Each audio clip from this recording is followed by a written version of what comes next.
Katie Sowers, former San Francisco 49ers coach, wants to be changemaker for women in the NFL. 49ers head coach Kyle Shanahan, one of the best offensive minds in the game, Kate Sowers says. Her Huddle is a new bi-weekly show to celebrate the stories of women working in and around the NFL. Last updated the 22nd of September 30, 11:57 a.m. Please use Chrome browser for a more accessible video player. Former San Francisco 49ers coach Katie Sowers talks about her Super Bowl experience, what it was like being a woman working in the NFL, and her coaching ambitions.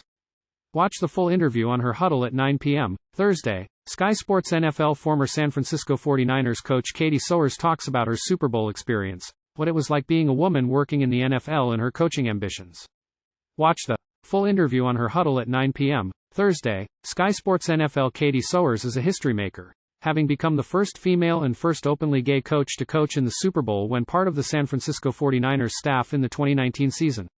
Sadly, the game didn't end the way Sowers and San Francisco hoped, with the 49ers falling to a 31-20 defeat, but Sowers' impact on the NFL has been long-lasting. A year later, Lori Locust and Meryl Javadifar of the Tampa Bay Buccaneers became the first female NFL coaches to clinch a Super Bowl win, a match in which Sarah Thomas was the first woman to officiate a Super Bowl.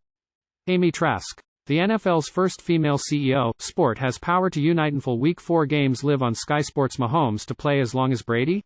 I want to play as long as I can. A woman in the Super Bowl one day won't be a headline. Speaking on Her Huddle, available as a podcast below, Sowers reflected on her Super Bowl experience, what it was like working under offensive genius Kyle Shanahan, and her ambition to become a changemaker in the game.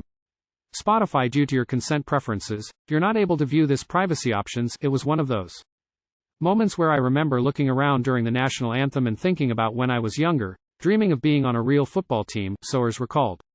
And here I was, at a Super Bowl. Lo and behold, I'd then become the first woman to lose a Super Bowl. But, even with that out of the way, it was this idea of, one day it won't be a headline, one day, it won't be weird to see a woman in the Super Bowl. That's when I think we really know that we've been successful, when that headline is no longer a big deal, because it's just the norm. She added, I was glad that my niece was able to watch me because, even though she really claims to hate football, now someone like her can dream of playing or coaching or doing whatever it is that they love, regardless of their gender or their race, sexual orientation, anything like that. And the landscape in the NFL is changing, even if slowly. Last season, there were 6 women on coaching staffs in the NFL, compared to that figure being 0 less than a decade ago before Jen Welter became the first with the Arizona Cardinals in 2015. Female coaches in the NFL during 2021 season. Lori Locust, assistant defensive line coach, Tampa Bay Buccaneers. Meryl Javadifar, assistant strength and conditioning coach, Tampa Bay Buccaneers. Jennifer King, assistant running backs coach, Washington Commanders. Sophia Lewin, offensive assistant coach, Buffalo Bills. Emily Zaller, player performance assistant, Denver Broncos. Callie Brownson, chief of staff, Cleveland Browns. Sowers made her own start in the league in 2016 as a coaching intern with the Atlanta Falcons, and remembers the outlook being very different at the time. I always reflect back to when I was starting and I being at events like the Combine, and I would look around at all these other teams that were represented, and never did I see a woman in that building. And then the next year that I attended, I maybe saw 1 or 2 women in there. And then, the following year, it doubled. And then the last year that I attended, there were women all over the place. I loved seeing the growth over that span of years.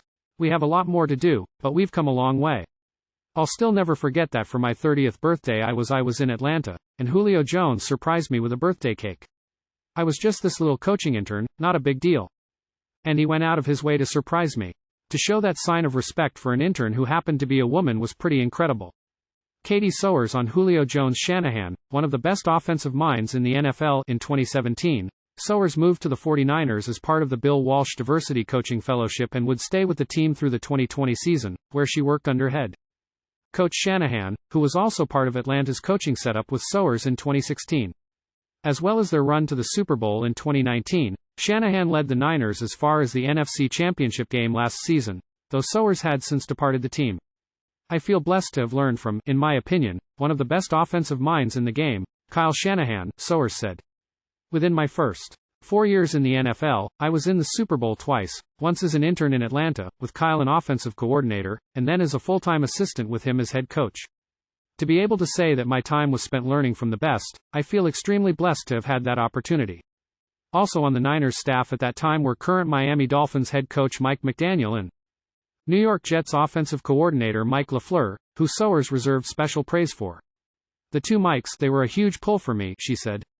They were kind of a little cheering section when it came to believing in me, who I could be and what I could become. Having them and learning from them was critical to my success and making it the number of years that I did. Sowers.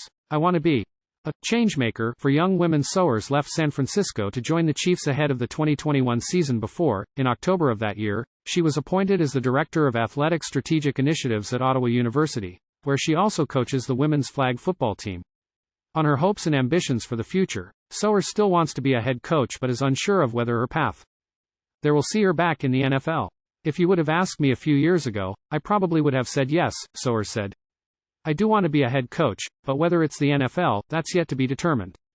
Please use Chrome browser for a more accessible video player. Amy Trask discusses her experience as the NFL's first female chief executive with the Raiders, working for Al Davis and improving diversity in the game. Amy Trask discusses her experience as the NFL's first female chief executive with the Raiders, working for Al Davis and improving diversity in the game. A lot of people don't know this, but I actually started coaching men by default.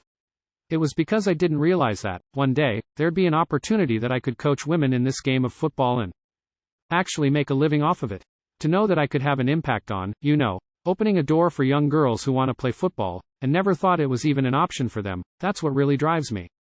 As for advice for any women following in her footsteps in a male-dominated work environment, Sowers said, be the best version of yourself and nothing is impossible.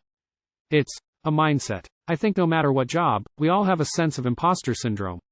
We tend to apply our own doubt, that fear of being the woman that messes up. But we all have a different background, we all have different stories of what got us to where we are.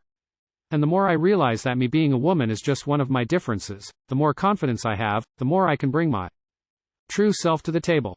I think the hurdle is what society has set up as the problem. And it's your mindset to get over it.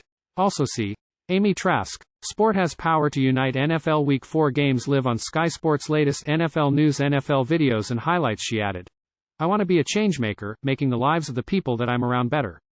And the more that I can do that, the more that's where I see my place in history. I want to make sure that someone says, my life was better because of that person.